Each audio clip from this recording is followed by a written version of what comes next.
When you ask ChatGPT a question, does it respond by just regurgitating what it's seen online or any large language model? Are they just autocomplete on steroids? I've heard that term a lot. And so today I'm going to tell you why that is not, in fact, the case. My name is Maria Korolov. I'm a technology journalist, and I have been for over 20 years. And I write about how enterprises, businesses, and other organizations actually use artificial intelligence. What works, what doesn't work, and how it works. So if you're interested, stick around. All right. So the way that AIs are trained is that they look at the training data and they look for patterns in the training data. So that is correct. But there's a second step. They look for the patterns behind those patterns. And there's a third step. They look for patterns behind those patterns behind those patterns. And on and on. These are deep neural networks. They have multiple layers. And after a certain point, when you look for the patterns behind the patterns, you're starting to get close to what we humans think of as understanding. And here's a way to test and know for sure whether an AI is just regurgitating or whether it's doing brand new analysis based on what it's learned. So you take your unfinished, unpublished novel. I know you have one sitting around. No one has seen it. It is not published on the internet. Nobody has analyzed it. AI cannot credit from other people who've read the book and who've written critiques on it. It has to do original thinking about your book. All right, so you take your unpublished novel, and I have about 17 sitting around because that's what I do. I write novels and I never get around to publishing them. And you go into one of these AIs. I start with Claude. That's the one that seems to do the best job at this. And you upload the novel. If you care about not teaching AI based on your writing, you might want to uncheck the part where it says that the data is allowed to be used for training. And Claude, just by Anthropic, tends to be pretty good at that. It has pretty good privacy. It got caught with piracy. But anyway, it has decent privacy built in. So you upload your novel, and then you ask deep questions that have never been asked by anyone about your novel before, at least not online. So you might want to ask things like, what is the main character's transformation arc? Or, what do you think about the pacing of this novel? Where does it slow down? Where is it most likely to lose readers? Or you might ask, what are the main plots in this novel? And are there any obvious plot holes that would really upset readers? Or you might ask, do the chapters flow?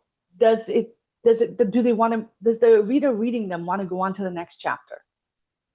Or you can ask, what are the motifs in this novel and how do they relate to the main theme of the book? So these are like deep, deep questions. If you were working with a book editor, it would take them like a couple of months to read your book, think about your book, read the book again, and then come up with the answers to these questions. And Claude can give you the answers to these questions in seconds. And it's right now, it's right about 90, 95% of the time. So it's going to give you useful feedback. When I talk to book editors who want to enter the field, enter the profession for the first time, I show this to them. I pull up Claude, I share my screen, and I'm like, here. So here's me uploading an unfinished, unpublished novel. Here's me asking about the biggest plot holes in the book. Here's me clicking enter. Here's me waiting. Here's it thinking.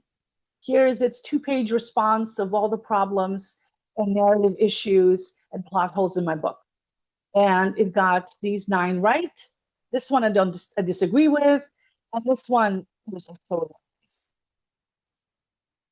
It's not perfect, but it's definitely doing original analysis of my book. It knows who my characters are, what their characters are, how they interact with other characters, what role they play in the plot, and how it will all be perceived by the reader. This is an astounding level of intelligence, or at least something that passes for intelligence, or is close enough to intelligence to look like intelligence from the outside. And, to me, if it looks like a duck, it's like a duck, quacks like a duck, walks like a duck, I'm going to call it AI.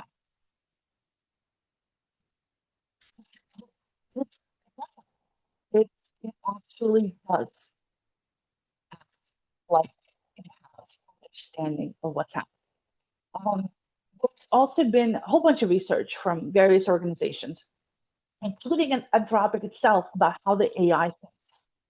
And again, there's a common misapprehension that AIs do not do any actual thinking, that they just see the text and immediately spit out the next word prediction.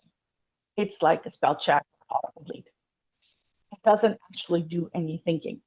And again, that's not the case. The AIs actually have like circuits that line up, that light up when they come across a particular concepts. They have circuits allocated to different concepts, regardless of what language the question is asked in. So the concept of dog is a dog, regardless of whether the question is asked in English or French.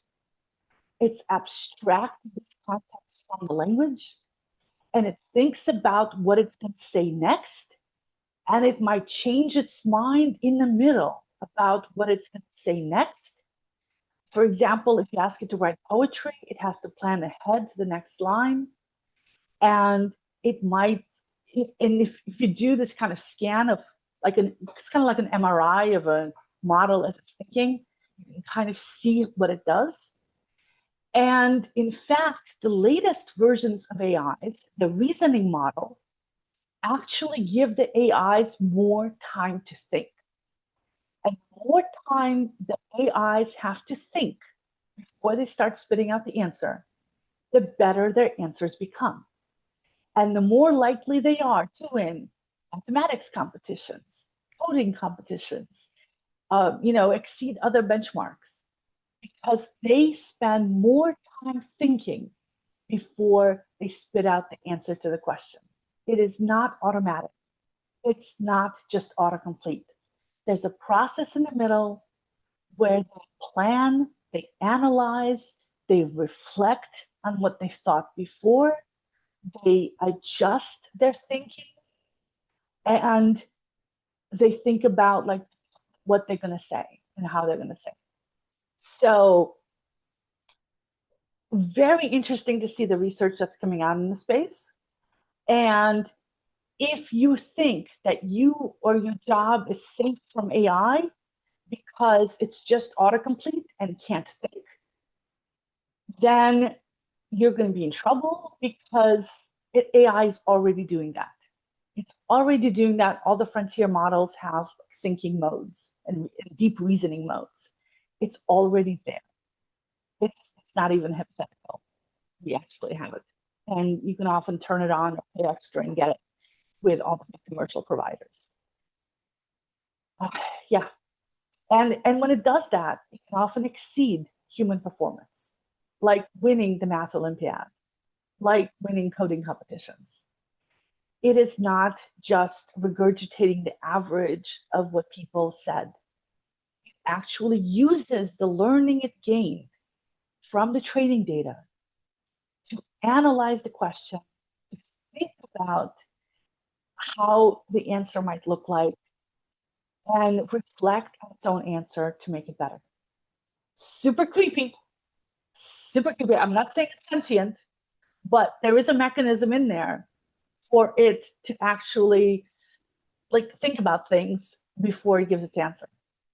So very interesting. If I was doing research right now, this is the research that I'd be doing. It's just so cool. Yeah.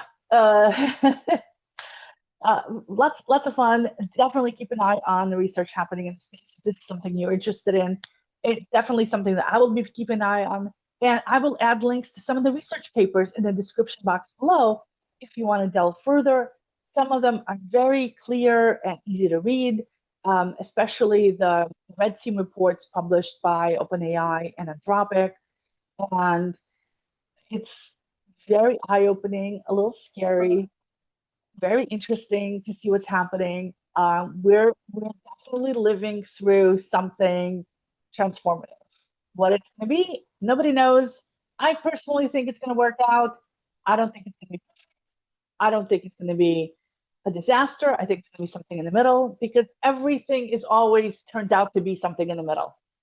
And so I'm trying to plan ahead for the medium place outcome. And if you want to join me and see how that all works out, subscribe to the channel or leave questions in the comments below. Thanks, everybody. See you next time. Bye bye.